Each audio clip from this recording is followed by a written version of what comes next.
Brougham Terrace. It's about a mile away from Liverpool City Centre. Up until the year 2000, it was the city's registry office, with thousands of weddings held there. Just over the road, there's a park where newlyweds would come to have their photographs taken. It's called Grant Gardens, after Councillor Jacob Reuben Grant, chairman of Liverpool Corporation Parks and Gardens Committee. In the 1800s, it was a cemetery with over 80,000 buried here. And what's even more startling is that the bodies are still there. In 1914, the cemetery was landscaped. The headstones were removed, perhaps relocated in Everton Cemetery nearby, but the bodies were left where they were. Here's a wedding from 1976. It's taken from a cine film that we've digitally restored. We can make some interesting comparisons between then and now. For instance, take a look at the water tower in the background.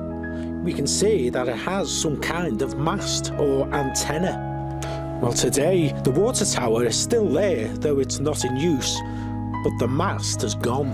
Notice also the tenement flats in the background. They were called Glebe Square.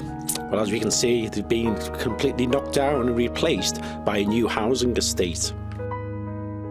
In this clip, we notice what appears to be a wooden gazebo in the park. All that's left today is this circular mound where it once stood. As well as Glebe Square in the background, we can also see here what looks like a brick outbuilding.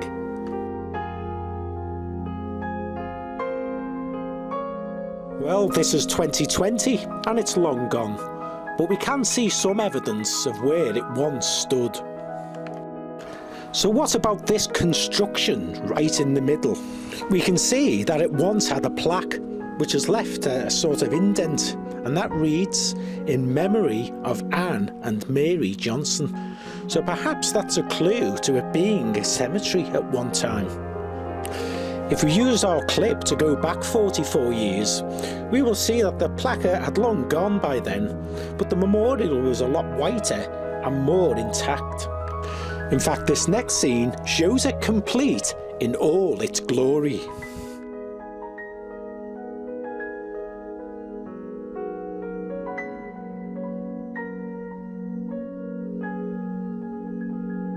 So if you happen to be passing, why not call in and have a look around Grant Gardens with its many inhabitants?